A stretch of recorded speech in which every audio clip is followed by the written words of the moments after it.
India's top competitive exams JEE, NEET, Olympiad, Law, Groups, etc.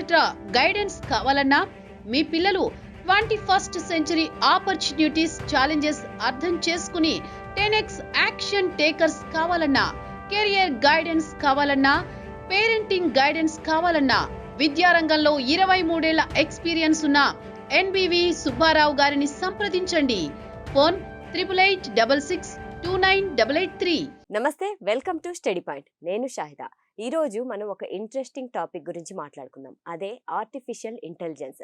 దాని దుష్ప్రభావాలేంటి, ఉపయోగాలేంటి, వీటి గురించి మనం మాట్లాడుకుందాం. సో ఈ విషయం పైన మనకి వివరాలు అందించడానికి మనతో పాటు ఉన్నారు ప్రముఖ డిజైనర్, అంటే ఎడ్యుకేషనల్ డిజైనర్, ఆథర్ అయినటువంటి బివి సుబ్బారావు గారు. So let's welcome him. నమస్తే సార్. నమస్తే అండి. సార్, ఇప్పుడు ఎక్కడ చూసినా ఆర్టిఫిషియల్ ఇంటెలిజెన్స్, ఇంకా పిల్లలకి హోంవర్క్ అయినా, పేరెంట్స్కి అయినా టకటక మనం ఏఐ చూసేసి అన్ని యూజ్ చేసేస్తున్నాం. సో మెయిన్ అసలు ఏంటి ఈ ఆర్టిఫిషియల్ ఇంటెలిజెన్స్? సో మరి ఆర్టిఫిషియల్ ఇంటెలిజెన్స్ ఎటుపక్క చూసినా ఆర్టిఫిషియల్ ఇంటెలిజెన్స్, పెద్ద పెద్ద కంపెనీల దగ్గర నుంచి సామాన్యుడి వరకు కూడా దీని గురించి మాట్లాడేటువంటి సందర్భం ఇది. మరి దీని గురించి చాలా అపోహలు ఉంటాయి, రైట్? అలాగే ఎడ్యుకేషనల్ సిస్టంలో దీని యొక్క ప్రభావం ఎంత, జనరల్గా దీని యొక్క ప్రభావం ఏముంటుంది, ఎలా మన లైఫ్స్ని మార్చబోతుంది అనేటువంటిది అందరికీ కూడా ఆసక్తికరం. కానీ ఎవరికి నచ్చినట్టుగా వాళ్ళు చెప్తూ ఉంటారు. కానీ నేనేమిటంటే, చాలా కొన్ని రిపోర్ట్స్ కూడా ఉన్నాయి ఈ మధ్య. సో రీసెంట్గా కూడా 2025లో ఒక రిపోర్ట్ కూడా రావడం జరిగింది. సో వీటిని అన్ని బేస్ చేసుకుని మనం ఎప్పుడు ఏది చెప్పినా సరే దానికి ఒక రిపోర్టు, దానికి ఒక ప్రాతిపదిక బేస్ చేసుకుని మనం మాట్లాడుతాం. నేను ఏం మాట్లాడినా సరే. సో మరి ఆ కోవలో ఏఐకి సంబంధించి ఎవరైనా సరే ఈ వీడియో చూస్తే ఖచ్చితంగా ఒక మంచి అవగాహన వచ్చేటువంటి విధంగా ఉంటుంది అనేటువంటి గ్యారంటీ అయితే నేను ఇస్తానండి చివరి వరకు చూస్తే, రైట్?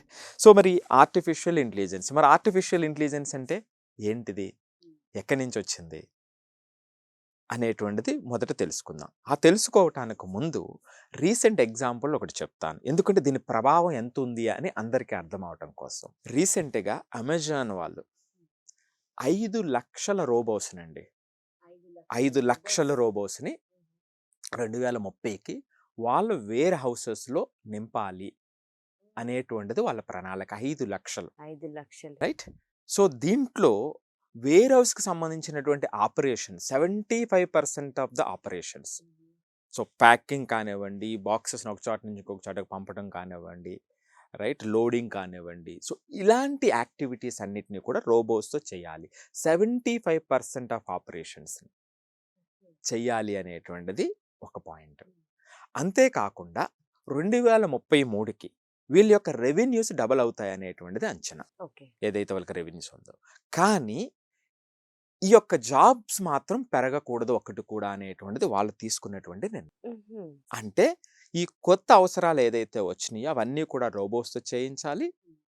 సో లేదా ఉన్నటువంటి వాళ్ళని తగ్గించి ఎక్కడైతే రోబోస్ ఏఐ టెక్నాలజీ ఉపయోగించి చేయగలమో దానితో చెయ్యాలి, అంటే మ్యాన్ పవర్ తగ్గిపోతుంది. సో ఆ విధంగా చేస్తూ ప్రతి డెలివరీ మీద 33 సెంట్స్ ఆదా చేయాలి అనేటువంటిది వాళ్ళు తీసుకున్నటువంటి నిర్ణయం రీసెంట్గా. అంటే నేను ఎందుకు చెప్తున్నాను అంటే, ఒక కంపెనీ ఏ విధంగా ఆలోచిస్తుంది, ఏ విధంగా దాన్ని లెవరేజ్ చేసుకొని వాళ్ళ ఖర్చులు తగ్గించి ప్రాఫిట్ సంపాదించాలి అనే దానికి భాగంగా ఏఐని వాడుకుంటుందని చెప్పడానికి మీకు ఎగ్జాంపుల్ చెప్పాను, రైట్? సో ఇక మరి ఏఐ అంటే ఏమిటి? ఆర్టిఫిషియల్ ఇంటెలిజెన్స్ అంటే దానికి సంబంధించి వెంటనే పరిగెడతారు, ఆర్టిఫిషియల్ సంబంధించి కోర్సులు చేయాలి, అది చేయాలి, ఇది చేయాలి. చిన్నప్పుడు పిల్లల దగ్గర నుంచి పేరెంట్స్ అంతా కూడా గాబరా పడుతూ ఉంటారు. ఇది విద్యారంగంలో ఏంటి దీని పాత్ర అండి, అది చూద్దాం. అంటే ఏఐ అనేటువంటిది, ఇప్పుడు జాబ్ హోల్డర్ ఉన్నాడు, ఏఐ స్కిల్స్ యాడ్ అయితే నేను కొంచెం ఇదిగా ఉంటాను, లేకపోతే అది తెలియకపోతే ఒక భయంతో. ఏది 15-20 సంవత్సరాల ఎక్స్పీరియన్స్ ఉన్నటువంటి వాళ్ళు కూడా నేను మాట్లాడుతున్నప్పుడు చాలా మంది ఎక్స్ప్రెస్ చేసినటువంటిది, రైట్? మరి పిల్లలకి ఏఐలో ఎలా తీసుకెళ్ళాలి ఒకటి చెప్పమంటారా? ఏఐ అనేటువంటిది బబులా, గేమ్ చేంజరా అంటే ChatGPT, సామ్ ఆల్టన్ దగ్గర నుంచి అందరూ కూడా దీనికి స్పష్టమైన, ఎన్విడియా డైరెక్టర్ వరకు కూడా, CEO వరకు కూడా ఎవరూ కూడా స్పష్టంగా సమాధానం చెప్పలేనటువంటి పరిస్థితి ప్రస్తుతం ఉంది అనేటువంటిది నిజమండి. సో అదేమిటి అంటే, వీళ్ళు ట్రిలియన్స్ ఆఫ్ డాలర్స్ దాని మీద పంపు చేశారు, రిజల్ట్ని ఎక్స్పెక్ట్ చేస్తున్నారు. ఎంత రిజల్ట్ వస్తుంది ఏమిటి అనేటువంటిది ఇంకా మనకు తెలియనటువంటి సందర్భం. ఇంకా కొన్ని సంవత్సరాలు అయితే తప్ప దీనికి పూర్తిగా తెలియనటువంటి సందర్భం. అంతకన్నా ముందు ప్రతి ఒక్కరూ అర్థం చేసుకోవాల్సినటువంటి రాబోయే 5-10 నిమిషాలు నేను చెప్పబోతున్నటువంటి విషయాలండి.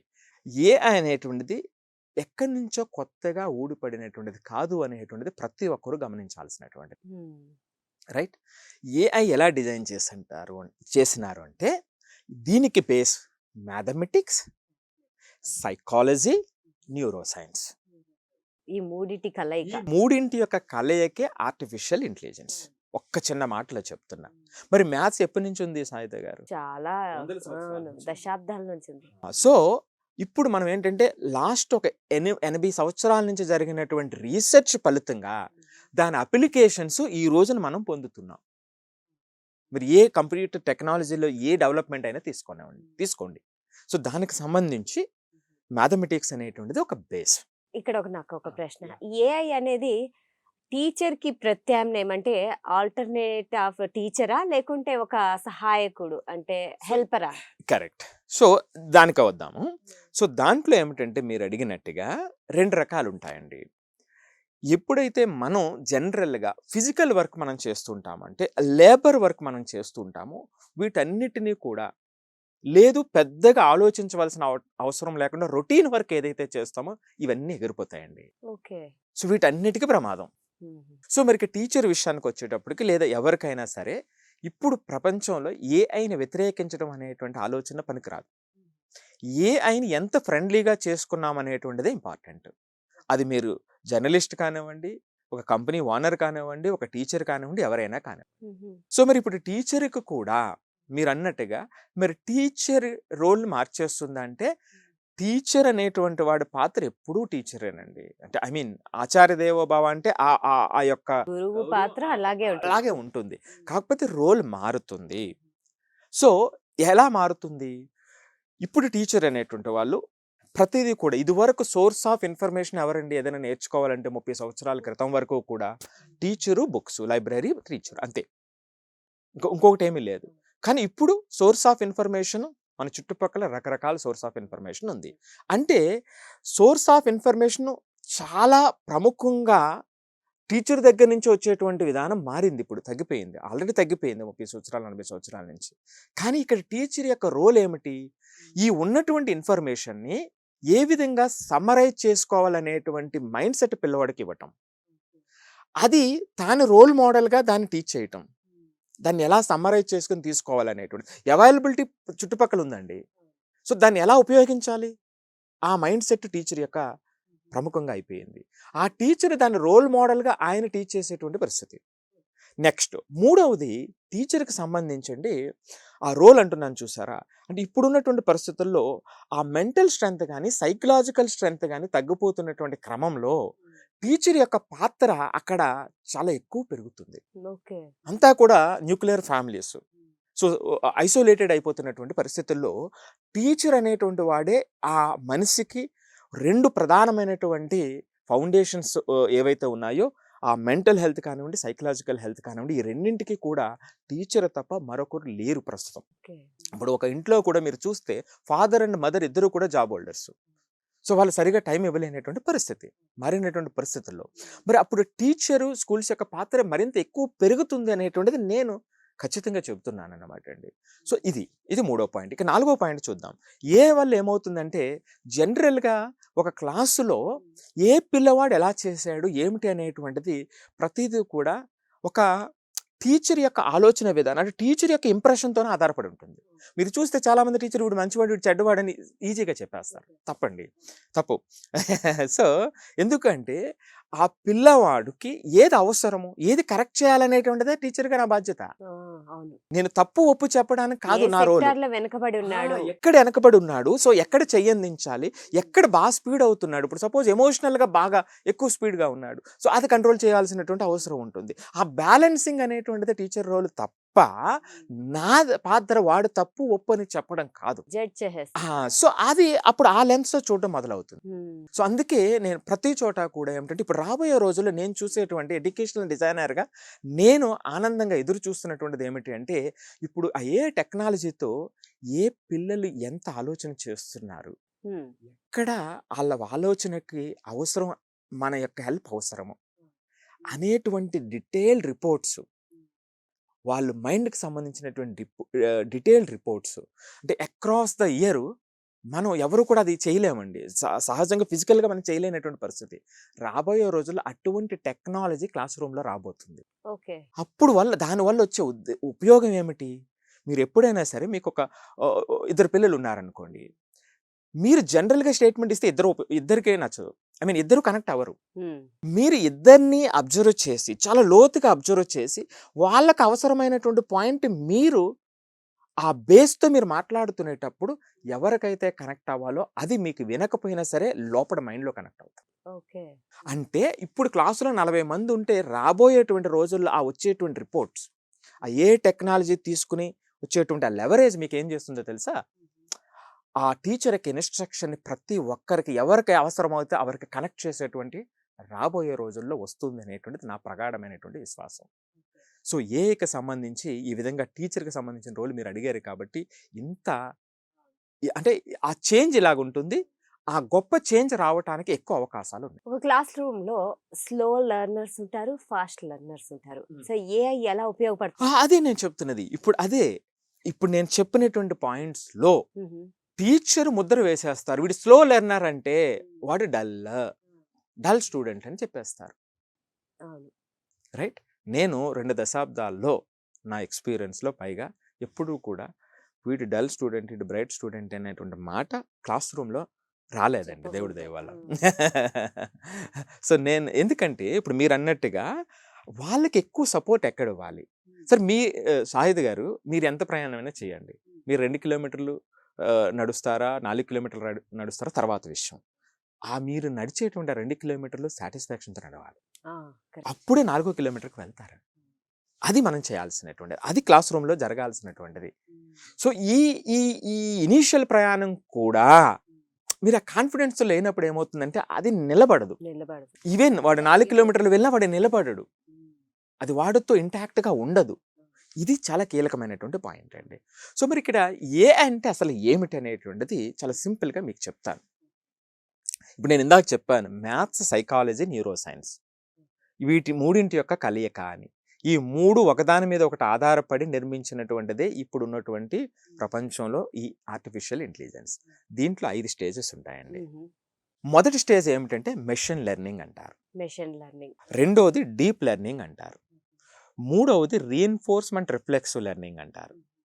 సో నాలుగవది వచ్చేటప్పటికి ఎక్స్పీరియన్షియల్ అండ్ కాంటెక్చువల్ లెర్నింగ్ అంటారు. ఐదవది వచ్చేటప్పటికి జనరల్ ఇంటెలిజెన్స్. ఐదవది వచ్చేటప్పటికి అటానమస్ అండ్ జనరల్ ఇంటెలిజెన్స్. ఈ 5నండి. సో ఇప్పుడు మనకి మూడో స్టేజ్లో ఉంది. 4వ స్టేజ్ 5వ స్టేజ్కి వెళ్ళటానికి రెడీగా ఉంది. మరి ఇది ఇలా చెప్తే ఎవరికి అర్థం కాదు కాబట్టి నేను ఒక చిన్న ఎగ్జాంపుల్ చెప్తాను. ఒక MBA స్టూడెంట్ ఉన్నాడు సాహిత్య గారు, రైట్? మెషిన్ లెర్నింగ్ అంటే ఏంటో చూద్దాం ఫస్ట్. మెషిన్ లెర్నింగ్ అంటే ఏమిటంటే ఒక MBA స్టూడెంట్ కాలేజీకి వెళ్ళాడు. కాలేజీకి వెళ్ళిన తర్వాత ఎలా నేర్చుకుంటాడు? టీచర్స్ ద్వారా నేర్చుకుంటాడు. అక్కడ ఉన్నటువంటి యూనివర్సిటీ నుంచి నేర్చుకుంటాడు. ఇది మెషిన్ లెర్నింగ్ అంటే మీరు కొంత డేటా మీ మైండ్కి ఇచ్చారు, రైట్? రెండోది ఏమన్నాను? డీప్ లెర్నింగ్ అన్నా. మరి డీప్ లెర్నింగ్ అంటే ఏమిటి? ఈ నేర్చుకున్నటువంటి స్టూడెంట్ ఇంటికి వెళ్ళి లేదా లైబ్రరీకి వెళ్ళి అన్ని బుక్స్ తిరిగేసి ఆయన నేర్చుకున్నటువంటిది దాన్ని సమ్మరైజ్ చేశాడు. అంటే ఇంకొంచెం లోతుగా రకరకాల కోణాలలో దాన్ని అర్థం చేసుకోవడానికి ప్రయత్నించాడు. ఇది డీప్ లెర్నింగ్. అదే స్టూడెంట్ నేర్చుకున్న తర్వాత ఒక టెస్ట్ రాశాడు, ఒక సింపుల్ టెస్ట్ రాశాడు, ఒక అసైన్మెంట్ రాశాడు, టెస్ట్ రాశాడు. అప్పుడు ఏమవుతుంది? ఆల్రెడీ అక్కడ నేర్చుకున్నటువంటిది మెషిన్ లెర్నింగ్, డీప్ లెర్నింగ్ అయ్యింది. రీఎన్ఫోర్స్మెంట్ అండ్ రిఫ్లెక్సివ్ లెర్నింగ్లో ఏమవుతుంది? టెస్ట్ రాసినటువంటి MBA స్టూడెంట్ ఆయన కొన్ని తప్పులు రాయొచ్చుగా, రైట్? సో అప్పుడు అక్కడ తెలుస్తుంది. అందుకే దాన్ని రిఫ్లెక్సివ్ లెర్నింగ్ అంటారు. ఏదైనా సిస్టమ్ కూడా మీరు ఏని ఉపయోగించి చేసేటువంటి ఏ సిస్టంలో అయినా సరే ముందు డేటాను కూడా అట్లాగే ఇస్తారు. దాన్నే ఫస్ట్ డేటాని డంప్ చేస్తారు, మెషిన్ లెర్నింగ్ అంటాం. దాన్ని రకరకాలుగా ఆలోచన చేయడానికి క్వశ్చన్స్ ఇస్తూ ఉంటారు, అడుగుతూ ఉంటారు. అది డీప్ లెర్నింగ్. సో తర్వాత స్టేజ్ రిఫ్లెక్సివ్ లెర్నింగ్. సో ఇది మూడవది. సో మరి ఇలాగ చదువుకున్నట్టు టెస్ట్ రాసినటువంటి పిల్లవాడు బయటికి వెళ్ళాడు, ఎంబీఏ డిగ్రీ వచ్చింది, బయటికి వెళ్ళాడు. మరి ఎంబీఏ డిగ్రీ వచ్చి బయటికి వెళ్ళిన తర్వాత ఈయన అనుకున్నట్టుగానే బయట ఉంటుందా? మీరు బుక్స్లో రాసినటువంటి కేసెసే ఉంటాయా? ఒక్కొక్కరు ఒక్కోలా ఉంటారు కదా. మరి ఎక్స్పీరియన్షియల్ లెర్నింగ్ ఎలా ఉంటుంది? మీరు అనుకున్నారు, నేను ఎంబీఏ గ్రాడ్యుయేట్, మీ దగ్గరకు వచ్చాను, మాట్లాడేటప్పుడు మీ యొక్క ఎమోషన్స్ ఎట్లా ఉంటాయో నాకేం తెలుసు, మీ ఆలోచన విధానం ఎట్లా ఉంటుందో నాకేం తెలుసు. ఇది నెక్స్ట్ లెవెల్లో పక్క వాళ్ళని అర్థం చేసుకుని ఆ యొక్క మార్కెట్ని అనాలిసిస్ చేయటం అనేటువంటిది అతనికి ఉన్నటువంటి 4వ స్టెప్. ఇదే ఇక్కడ experiential learning. Okay. Right. So ఇతను అర్థం చేసుకుంటూ ఉంటాడు. సో ఇది అర్థం చేసుకున్న తర్వాత ఆ జనరల్ ఇంటెలిజెన్స్ ఇంకా హై లెవెల్. ఏ సిచ్యువేషన్లో అయినా, ఏ ఎమోషనల్ సిచ్యువేషన్లో అయినా, ఏ మైండ్ సెట్లో అయినా సరే ఇతను సేల్ చేయటం అనేటువంటిది ఇంపార్టెంట్. ఇతను ఎక్స్ప్రెస్ చేయటం అనేటువంటిది ఇంపార్టెంట్. ఇతను కన్విన్స్ చేయటం అనేటువంటిది important. So whatever situation we get, ఇదే general intelligence. Autonomous or general intelligence. చూసారా 5 స్టేజెస్ కూడా. ఒక వ్యక్తి మామూలుగా చదువుకునేటువంటి వాళ్ళు ఎలాగైతే మారుతారో ఆ విధంగా వచ్చేటువంటి 5 స్టేజెస్. ఇది ఏఐ అండి. చూసారా, మామూలుగా ఉన్నటువంటి సిచ్యువేషనే ఇది. సో దీన్ని మనం మెషిన్తో మనం చేయిస్తూ ఉన్నటువంటి పరిస్థితి. ఇప్పుడు డిజిటల్ క్లాస్ రూమ్స్ ఉన్నాయి కదా, అందులో ఏఐ ఎలాంటి మార్పులు తీసుకొస్తుంది? చాలా టీచర్స్ యొక్క పని ఈజీ చేస్తుంది కదండి. ఇది వరకు ఒక చిన్న డయాగ్రామ్ వేయాలంటే ఎంత టైం, చాలా టైం పడుతుంది. రైట్. సో దానికి ఉన్నటువంటి ఇన్ఫర్మేషన్ మన దగ్గర చాలా ఈజీగా వచ్చేస్తుంది. సో దీన్ని ఏమిటంటే చాలా ఈజీగా మనకి ఎక్స్ప్లెయిన్ చేసేటువంటి అవకాశం ఉంది. టైం సేవ్ అవుతుంది మీకు. అందుకే నేను ఇందాక చెప్పినటువంటిది, ఎంత ఈజీగా సమరైజ్ చేసామో, ఎంత ఎఫెక్టివ్గా సమరైజ్ చేసేటువంటిది టీచర్ యొక్క పాత్ర. ఆ ఇన్ఫర్మేషన్ ఎంత ఎఫెక్టివ్గా యూజ్ చేయడానికి పిల్లల్ని రెడీ చేస్తున్నా అనేటువంటిది టీచర్ బాధ్యత. దానితో పాటుగా సైకలాజికల్ స్ట్రెంత్, మెంటల్ స్ట్రెంత్ ఇవ్వటం అనేటువంటి విధంగా మారేటువంటి పరిస్థితి ఉంది. అంటే ఈ ఏఐ లెర్నింగ్ అనేది పుస్తకాలను రీప్లేస్ చేసేస్తుందా? ఏఐ లెర్నింగ్ అనేటువంటిది ఖచ్చితంగా, అంటే మనం ఒక పుస్తకాన్ని ఇస్తే దాన్ని వెంటనే సమరైజ్ చేస్తుంది. ఓకే. రైట్. ఇన్ఫర్మేషన్ అనేటువంటిది ఇన్ఫర్మేషన్ అండి. దాన్ని మనం ఎలా అర్థం చేసుకున్నాం అనేటువంటిది ఇంపార్టెంట్. సో గత 400 సంవత్సరాల నుంచి డెవలప్ అయినటువంటి మ్యాథ్స్, ఫిజిక్స్, కెమిస్ట్రీ, సైన్సెస్ ఏవైతే ఉన్నాయో ఇవన్నీ కూడా ఇప్పుడు ఒక 80 సంవత్సరాల నుంచి వచ్చినటువంటి డెవలప్మెంట్, అప్లికేషన్ లెవెల్లో వచ్చిన డెవలప్మెంట్, ఈ రోజు ప్రపంచవ్యాప్తంగా మనం చూస్తున్నటువంటి మార్పులు. ఓకే. అంటే ఒక విధంగా అంటే ఆలోచన శక్తి పెరుగుతుందంటారా, తగ్గుతుందంటారా? ఖచ్చితంగా పెరగాలి. పెరుగుతుందంటలేదు నేను, పెరగాలి. ఆ పెరగటానికి చాలా అద్భుతమైనటువంటి క్వశ్చన్ అండి ఇది. ఎందుకంటే ఇక్కడ టీచర్స్ రోల్ ఏమిటి అంటే పిల్లల్ని ఆ ఎథికల్ థింకింగ్ వైపు నడపడం అనేటువంటిది పెద్ద ఛాలెంజింగ్. ఇప్పుడు మీరు ఇందాకే స్టార్టింగ్లో ఒక మాట అన్నారు, హోంవర్క్ చేయాలన్నా ఏఐ ఉపయోగించేటువంటి పరిస్థితి. పిల్లవాడు దాన్ని సహాయకారిగా అవసరమైన చోట ఉపయోగించుకోవాలి తప్ప పూర్తిగా దాని మీద డిపెండెన్సీ పెరిగితే వాడు ఎందుకు పనికిరాని వాడుగా, వాడు ఆలోచన పూర్తిగా జీరో అయ్యేటువంటి పరిస్థితికి వస్తుంది. అంత ప్రమాదం. నేను ఎప్పుడు ఒకటే చెప్తున్నాను, అయితే ఇటు పక్కన లేదా ఇటు పక్కన, మిడిల్ గ్రౌండ్ లేదు ఇందులో. ఇప్పుడున్నటువంటి ప్రపంచంలో మీకు మిడిల్ గ్రౌండ్ లేదు. ఒక చిన్న ఎగ్జాంపుల్ చెప్తా. ఎవరైనా ఒక పిల్లలు, చదువుకున్నటువంటి పిల్లలు, అంటే సహజంగా ఒక యావరేజ్గా ఉన్నటువంటి అకాడమిక్గా ఉన్నటువంటి పిల్లలు ఉన్నారనుకోండి, వాళ్ళు కొంచెం కింద మీద పడి వచ్చినప్పటికీ కూడా ఏదో ఒక లక్ష్యాన్ని ఉన్న ఒక మిడిల్ లెవెల్ జాబ్స్ ఉండేవి. ఇప్పుడు డేటా ఎంట్రీ ఆపరేటర్స్ అను, రైట్, క్లర్కికల్ పోస్ట్స్ అను, ఇలా ఒక మిడిల్ లెవెల్, పెద్దగా ఆలోచన లేకుండా మిడిల్ లెవెల్ ఉండేవి. ఇక్కడి ప్రమాదం ఉంది. నేను అందుకే నా ఆవేదన ఏమిటంటే ఈ మిడిల్ లెవెల్ అనేటువంటిది లేకుండా పోతుందండి ప్రస్తుతం. సో ఈ హై లెవెల్ లేదా లో లెవెల్ మీకు ఏదో పక్కన పడిపోతారు.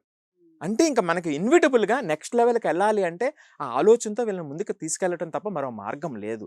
సో అందువల్ల ఏ లెవెల్ పెరుగుతుందా లేదా అనేటప్పుడు వాళ్ళకి ఆ ఎథికల్ థింకింగ్ లేకపోతే పెరగలేనటువంటి పరిస్థితి, మొత్తం జీరో అయిపోయేటువంటి పరిస్థితి. అందుకే ఇది పెద్ద ఛాలెంజింగ్ అనమాట అండి. ఆ ఛాలెంజ్ని తీసుకునేటువంటి విధంగా మనం ప్రయాణం చేయిస్తే మరలా అద్భుతమైనటువంటి భవిష్యత్తు ఉంటుంది. సో ఇది ఏఐకి సంబంధించినటువంటిది. ఇప్పుడు ఏఐ అనేది ఆల్రెడీ ఇది వరకు ఎంత జరిగింది, ఇంకా రాబోయే 10 ఏళ్లలో ఎలా ఇది ఉండబోతుందో చెప్తాను. గాడ్ ఫాదర్ ఆఫ్ ఏఐ అంటారు హింటన్ అని, నోబెల్ బహుమతి సంపాదించినటువంటి వ్యక్తి చెప్పినటువంటి 2030 నాటికి ఒక 17 కోట్ల కొత్త జాబ్స్ వస్తాయి. 17 కోట్ల కొత్త కొత్త జాబ్స్ వస్తాయి, కొత్త రోల్స్ వస్తాయి. కానీ చాలా జాబ్స్ పోతాయి. ఉదాహరణకి ఏమిటంటే ట్రాన్స్లేటర్ అని, చరిత్రకారులు అంటాము, మార్కెట్ అనలిస్టులు కానివ్వండి, అకౌంటెంట్స్ కానివ్వండి, కస్టమర్ సర్వీస్ రిప్రజెంటేటివ్స్ కానివ్వండి, ఇలాంటి జాబ్స్ అన్నీ పోతాయి. సో ఇవన్నీ కూడా పూర్తిగా ఏఐ మీద డిపెండెంట్ అయిపోతాయి. సో అందువల్ల ఏమిటంటే కొన్ని సంవత్సరాల్లో మనం చూస్తే లాస్ట్ ఇయర్లోనే చూస్తే ఏఐ వల్ల 40 నుంచి 50 లక్షల జాబ్స్ పోయినాయండి. రైట్, యుఎస్ఏ సంబంధించి 19 లక్షల జాబ్స్ పోయినాయి అనేటువంటిది ఒక రిపోర్ట్ చెప్తూ ఉంది. సో మరి వీళ్ళంతా కూడా జాబ్స్ మార్చుకోవాల్సినటువంటి అవసరం ఏర్పడింది. సో ఇప్పుడు ఒక రిపోర్ట్ ఏం చెప్తుందంటే 46% సిఇఓలు వాళ్ళందరికీ కూడా ఏఐ శిక్షణ అవసరం అనేటువంటిది చెప్తుంది. అంటే ప్రతి ఒక్కరూ నేను ఇందాక చెప్పినట్టుగా ఏఐని ఫ్రెండ్లీగా చేసుకుని వెళ్ళటమే మన ముందు ఉన్నటువంటి లక్ష్యం, అంతే. దాన్ని నిందించవలసినటువంటిది కాదు. మనకి ఏఐ ఎలా ఉపయోగపడుతుంది మన దాంట్లో, దానికి సంబంధించిన నాలెడ్జ్ని పెంచుకోవడం, ఇంకా వేరేది ఏమీ లేదు, ఇంకా వేరే ఆలోచన ఇంకా అనవసరం. సో కాకపోతే ఇక్కడ ఏమిటంటే కొన్ని చోట్ల ఇప్పుడు నేను ఇందాక చెప్పినట్టుగా ట్రాన్స్లేటర్స్ కానివ్వండి, కొన్ని పోస్టులు చెప్పాను కదా, అలాంటి చోట్ల 10 మంది ఉండే చోట ఇద్దరు సరిపోతారు అనమాట. ఇద్దరు సరిపోతారు. అందుకని మిడిల్ గ్రౌండ్ లేదు అని నేను చాలా గణాంకాలతో నేను చెప్తున్నటువంటి మాట. నెక్స్ట్, ఎంఐటి అందరికీ ఉపయోగపడేటువంటి ఒక ఇంపార్టెంట్ విషయం చెప్తాను. ఇది చాలా అందరికీ ఆనందాన్ని ఇచ్చేటువంటిది. ఏమిటదంటే ఎంఐటి ఏం చెప్తుందంటే లెక్కల ప్రకారం వాళ్ళు చేసినటువంటి దాంట్లో 95% అంటే ఏఐ ఉపయోగించారు ఆల్రెడీ లాస్ట్ 5 years నుంచి కూడా. కొన్ని సందర్భాల్లో 95% ఫెయిల్ అయింది, కొన్ని సందర్భాల్లో 70 to 80% ఫెయిల్ అయింది, కొన్ని సిచ్యువేషన్లో 50% ఫెయిల్ అయింది. రైట్, సో అంటే నేను ఇందాక చెప్పాను చూసారు ఏఐకి 5 స్టేజెస్ ఉన్నాయని. So initial stages Amazon example చెప్పాను. ఆ రిపిటేటివ్ వర్క్ చేసేటువంటి దాంట్లో 100% పర్ఫెక్ట్గా చేస్తుందండి. మనిషి మానవులు చేయలేనటువంటి విధంగా చాలా యాక్యురేట్గా పర్ఫెక్ట్గా చేస్తుంది ఆ manual work. Right, so higher thinking లెవెల్కి సంబంధించినటువంటి విషయంలో అది ఇంకా ఆ స్థాయికి రాలేదు, అంతవరకు రాకపోవచ్చు కూడా. సో ఇది అందరూ గమనించాల్సినటువంటిది. సో కాబట్టి హయ్యర్ హార్డర్ థింకింగ్ లెవెల్కి సంబంధించినటువంటి అంశాలు ఏదైతే ఉన్నాయో దాని లెవెల్కి రావాల్సినటువంటి అవసరం ఉంటుందన్నమాట అండి. సో అది అందరికీ కూడా ఉపయోగపడేటువంటి పాయింట్. నేను అందుకే చెప్తున్నా, మీరు ఇందాక పిల్లల విషయంలో అడిగినప్పుడు కూడా వాళ్ళ ఆలోచన విధానం ఆ స్ట్రెంథెన్ చేసేటువంటి విధంగా దీన్ని ఉపయోగించుకోవాలి. డిపెండెన్సీ పెరిగేటువంటి స్థాయిలో ఉంటే ఏమవుతుందంటే అసలుకే ప్రమాదం వస్తుంది. ఇప్పుడు నేను చెప్పినటువంటి ఎంఐటి లెక్కలండి, మామూలుగా చెప్తున్నటువంటి లెక్కలు కాదు. అంటే ఆ హయ్యర్ ఆర్డర్ థింకింగ్ ఉన్నటువంటి ప్లేసెస్లో 95% ఫెయిల్ అయ్యింది. సో కాబట్టి ఆ స్థాయికి వస్తుందా రాదా అనేటువంటిది ఇప్పుడప్పుడు చెప్పలేనటువంటి పరిస్థితి. ఏఐ హెచ్ఓటి అనే థింకింగ్ అనేది దాంట్లో ఫెయిల్ అయింది. ఎస్ గత 5-6 సంవత్సరాల నుంచి వచ్చినటువంటి రిపోర్ట్ అన్నమాట అండి ఇది. సో ఇది అందరూ గమనించాల్సి ఉంటుంది. అందుకే ప్రతి ఒక్కరూ కూడా ఆలోచన స్ట్రెంథెన్ చేసేటువంటి విధంగా మన లక్ష్యం ఏమిటంటే ఆ లెవెల్లో మనకు తయారు చేయగలిగితేనే దీని నుంచి లాభం పొందొచ్చు. సో దీనికి సంబంధించి ఏమిటంటే అండి అదే రిపోర్ట్లో ఇంకొక ఇంపార్టెంట్ పాయింట్ ఏమిటి, 86% బిజినెసెస్ ఏఐతో ట్రాన్స్ఫార్మ్ అవ్వాల్సినటువంటి అవసరాన్ని ఈ రిపోర్ట్ చెప్తుంది 2030కి. 86% బిజినెసెస్లో ఏఐ అనేటువంటిది ఖచ్చితంగా ఉంటుంది. దీని ఉపయోగం ఒక 5%, 10%, 50% డిపెండ్స్ అనమాట అండి. అలాగే world economic forum future of the jobs report 2025 రీసెంట్గా వచ్చింది. ఇది నేను ఇందాక చెప్పినట్టుగా 17 కోట్ల కొత్త జాబ్స్ని క్రియేట్ చేస్తూ 9.2 crores ఎగ్జిస్టింగ్ రోల్స్ని మార్చేస్తుంది. అంటే 17 లక్షలు 9 తీసేస్తే మీకు సుమారుగా 8 కోట్లలో కొత్త జాబ్స్ వస్తాయి అంతే. రైట్, అంటే రోల్స్ మారిపోతాయి. అంటే నెట్ గెయిన్ ఏమిటంటే 78 మిలియన్స్ అవుతాయి 2030కి. అంటే ఆ రోల్స్ మారిపోతాయి. అలాగే ఈ మధ్య సర్వీస్ నవ్ అని పెద్ద కంపెనీ వాళ్ళు కూడా హైలైట్ చేసింది ఏమిటంటే మ్యానుఫ్యాక్చరింగ్ రిటైల్లో 1.8 crore రోల్స్ని ఏజెంటింగ్ ఏఐ ఇంపాక్ట్ చేసి అంటే 1.8 crore జాబ్స్ని ఇంపాక్ట్ చేస్తుంది. అది చేసి చాలా పెద్ద సంఖ్య దేంట్లో మ్యానుఫ్యాక్చరింగ్ రిటైల్లో. కానీ అందులో 30 లక్షల కొత్త జాబ్స్ని మాత్రమే క్రియేట్ చేస్తుంది. కొత్త జాబ్స్ తక్కువే ఉన్నాయి. కొత్త జాబ్స్ అనేటువంటివి మరి ఇప్పుడు మనం చేయాల్సింది ఆ కొత్త జాబ్స్ ఏమిటి, దానికి రావాల్సినటువంటి స్కిల్స్ ఏమిటి అనేటువంటిది మనం ఆలోచించాల్సినటువంటిది. సో అలాగే కీ గ్రోయింగ్ రోల్స్ ఏమిటి అంటే ఇప్పుడు ఇక్కడ ఉన్నటువంటి సందర్భంలో ఈ కాంటెక్స్ట్లో కొత్త రోల్స్ మారినాయి అంటున్నారు కదా, అక్కడ ఏమిటంటే బిగ్ డేటా స్పెషలిస్ట్ కానివ్వండి, ఏఏ specialist for data driven operators కానివ్వండి, ఫిన్టెక్ ఇంజనీర్స్ కానివ్వండి, అటానమస్ వెహికల్ స్పెషలిస్ట్ కానివ్వండి, అట్లాగే రెన్యూవబుల్ ఎనర్జీ ఇంజనీర్స్ కానివ్వండి, నర్సింగ్ ప్రొఫెషనల్స్ కానివ్వండి, సోషల్ వర్కర్స్ కానివ్వండి, ఇవి రాబోయే రోజుల్లో చాలా చాలా ప్రోగ్రెసివ్గా వెళ్ళేటువంటి రోల్స్. ఎందుకంటే ఇవి ఏఐ చేయలేదు కాబట్టి. సో ఏఐ కొంతవరకు ఉపయోగించేయగలదు, లేదా ఏఐని మనం కంట్రోల్ చేసేటువంటి రోల్స్ కొన్ని ఇందులో నేను చెప్పినటువంటి రోల్స్ అన్నమాట అండి. సో ఇవి ఆలోచించాల్సినటువంటిది. అలాగే ఏఐ స్పెసిఫిక్ కెరియర్స్ ఏమిటంటే హ్యూమన్ ఏఐ కొలాబరేషన్స్ ఉంటాయి. దాంట్లో ప్రాంప్ట్ ఇంజనీర్స్, ఇంకొక వీడియో వచ్చేద్దాం చాలా క్లియర్గా, AI ethics officers, AI assisted health care technicians, maintenance specialists. ఇవి ఏఐని ఫ్రెండ్లీగా చేసుకుని రాబోతున్నటువంటి రోల్స్. మరి ఇప్పుడు బాగా డిక్లైన్ అయినటువంటిది ఏమిటంటే రోబోటిక్స్ హ్యాండిల్ చేసేటువంటి అసెంబ్లింగ్ యూనిట్స్ ఉంటాయి చూస్తారా, కొన్ని ఫారిన్లో చూస్తూ ఉంటాం, సౌత్ కొరియా అది అని. అసెంబ్లింగ్ యూనిట్స్ అంతా కూడా రోబోటిక్స్తోని చేస్తుంటారు. సో అసెంబ్లింగ్ యూనిట్స్ కానివ్వండి, ఫిజికల్ టాస్క్స్ కానివ్వండి, ఇవన్నీ కూడా ఏఐ అనేటువంటిది తినేస్తుంది. సో ఆ basic reading, writing, data entry, traditional IT support, manual accounting, ఇవన్నీ కూడా ఏఐ అనేటువంటిది అమాంతం మింగేస్తుంది. సో అదే సందర్భంలో ఏఐ యొక్క ఉపయోగాలు రైతు దగ్గర నుంచి డాక్టర్ వరకు కూడా, డిఫెన్స్ ఆఫీసర్స్ వరకు కూడా, ప్రతి రంగంలో కూడా నేను ఇందాక చెప్పినట్టుగా 86% ఆఫ్ బిజినెసెస్లో దీని పాత్ర ప్రముఖంగా రాబోతుంది. ఒక ఆర్డినరీ రైతు దగ్గర నుంచి డిఫెన్స్ ఆఫీసర్ వరకు కూడా దీన్ని అడాప్ట్ చేసుకోవాల్సినటువంటి అవసరం చాలా చాలా ఉంది. ఇంకా వేరే గత్యంతరం లేదు. అది అవసరం ఏర్పాటు చేసుకోవటం వల్ల అందరికీ కూడా బెనిఫిట్ వస్తుంది. అట్ ద సేమ్ టైం కొన్ని జాబ్స్ అయితే పోతాయి, చాలా జాబ్స్. ఇంకో ఈ రిపిటేటివ్ వర్క్ చేసేటువంటి నేను ఆల్రెడీ చెప్పాను, ఇవన్నీ కూడా పోతాయి. నేను అందుకే మనం వెళ్ళాల్సింది పైకి వెళ్ళటమే తప్ప, లేదు అంటే కనీసం అంటే ఆ మిడిల్ గ్రౌండ్ అనేటువంటిది లేకుండా పోతుందండి.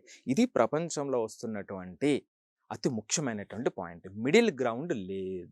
ఇదంతా 10 ఏళ్లలో జరిగిపోతుందా? ఇది చెప్పలేమండి.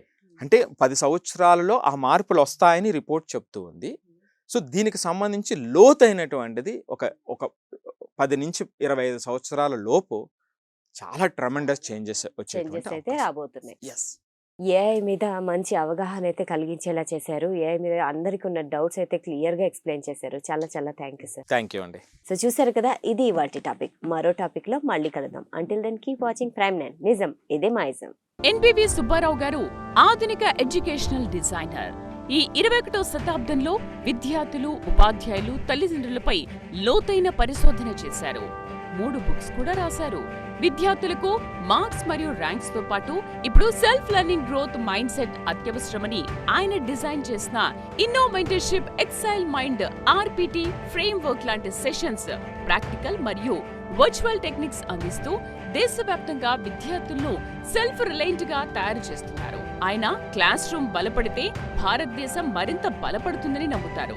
ఇప్పటి వరకు 17,550 మంది విద్యార్థులకు జేఈఈ, నీట్, మెంటర్షిప్, 2,530 మంది టీచర్స్ కి ట్రైనింగ్, 1,850 మంది పేరెంట్స్ కి మెంటర్షిప్ అందించారు.